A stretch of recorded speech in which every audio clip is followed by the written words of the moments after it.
In Surah An-Nisa, chapter number 4, ayah number 19, the Almighty Allah says, وَعَاشِرُوهُنَّ بِالْمَعْرُوفِ. Al-mu'ashara is to live with them honorably, to treat them with honor, with respect. Not just respect, with honor. She's your little queen. وَعَاشِرُوهُنَّ بِالْمَعْرُوفِ. And that covers every aspect in life. The way you call her, the way you deal with her, the way you address her before people, and if you have kids, before kids, and even between you and her in the privacy of your bedroom. So the Prophet ﷺ, and he's a Prophet ﷺ, used to give his wives like a spoiling name. So Aisha, he used to call her Aish. Okay, it's perfectly halal to call your wife a spoiling name that she likes. Okay, then the ayah says, فإن كرهتموهن فعسى أن تكرهوا شيئا ويجعل الله فيه خيرا كثيرا. Same ayah, ayah number 19 of Surah An-Nisa, Women chapter. So he said, you gotta live with your wives honorably, treat them with honor, with utmost respect, with love and care. Then he said, and in case, if you dislike them, فعسى أن تكرهوا شيئا, you may dislike something, whether it's a wife, whether it's a husband, whether it's a work, business, or anything. وَيَجْعَلَ اللَّهُ فِيهِ خَيْرًا كَثِيرًا. And that particular thing which now you dislike, Allah may bring out of it plenty of goodness. So it is not the time being. Sometimes the person is upset with his spouse or with her spouse for an incident, for a mistake that happened, or she was embarrassed in public or in front of people, and immediately he or she will demand divorce. No, no, no, no. Calm down. This is only one thing. There are plenty of other things. In the sound hadith, Rasulullah sallallahu alayhi wasallam said, لا يفرق مؤمن مؤمنة. لا يفرق يعني a believer should not hate his wife, and also a wife should not hate her husband entirely. Obviously, each one of us have some errors, mistakes, and you know what? I'm full of mistakes. So why do you only pick on my mistakes? Why do you only point fingers to my drawbacks? Don't you like anything else? Don't you appreciate anything else? Don't you like my food? Don't you like the way I dress? Don't you like the fact that I'm very sweet, I'm kind, I'm quiet, I serve your parents, I help you with your work? I'm a believer, I pray and I offer my ibadah, and I'm a devout worshipper. So there is a long list of items.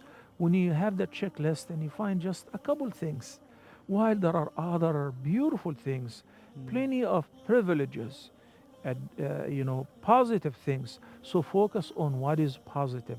And this is for both the husband and the wife. So in many of the marriage counseling cases, I find the couple are having an issue over one or two things, not really too many things. And if these two items can be eliminated or handled or taken care of, they would live a happy life. So the Prophet ﷺ said, you should not hate your spouse simply for one thing or two or three. Look at what is positive. So if you have a checklist of the positive things, you will find them plenty, mashallah. And that would make you turn a blind eye and act if you did not see what displeases you, pretend negligence. The Prophet ﷺ said in the hadith, which would assist the husband to comprehend what I was just saying earlier, استوصوا بالنساء خيرا. So he enjoined on men to be kind and good to their wives. Why? He said, فإنهن خلقن من ضلع أعوج. Because a woman is created from a bent rib. Many people think this is something negative. And whenever a man and wife fight, he say, yeah, you're right. You are created from a crooked rib. It is not like that. As a matter of fact, describing the rib of being bent or taking that shape fits perfectly its job. in order to protect the lungs. If the rib was straight, it won't fit in your chest. So Allah subhanahu wa ta'ala created everyone with certain features. Among the features of women being emotional. So she needs to hear sweet words. She needs some assurance, comfort in her. He said, وَعَاشِرُوهُنَّ بِالْمَعْرُوفِ. Aisha radiyallahu anha says, I remember when I was looking from my apartment, her room used to open, the door would open to the masjid. So she was looking at a show, an exhibition, which was offered by the Abyssinians. They were playing with their daggers and spears, okay, a military show. And that was in the masjid. And the Prophet ﷺ was covering her with his cloak. And she was resting her chin over the Prophet's shoulder. And the Prophet ﷺ would say, is that enough? She says, no, I want to see more. Wait for some more. And the Prophet ﷺ would wait and would wait until she said, khalas, enough. Then Aisha radiallahu anha narrated that, and she would say, فَقْدُرُوا لِلْجَارِيَةِ حَدِيثَةَ السِّنِّ قَدْرَهَا. So you gotta appreciate that young girls like to have fun. When a husband, especially if there is, some difference in the age, he's a little older than her, so he's a wise man, he's a CEO of the company, he wants to treat the wife like he's treating one of his employees. Everything is on time. When I walk in, I want to find the food on the table, and it must be warm at this kind of temperature and all of that. No, this is not like, work. This is home. There must be love, compassion, the kind treatment between both of them. So even from this hadith you mentioned, this example, this was even like a kind of public affection as well. Like the public could, this was in public, right? So people could actually see. Absolutely.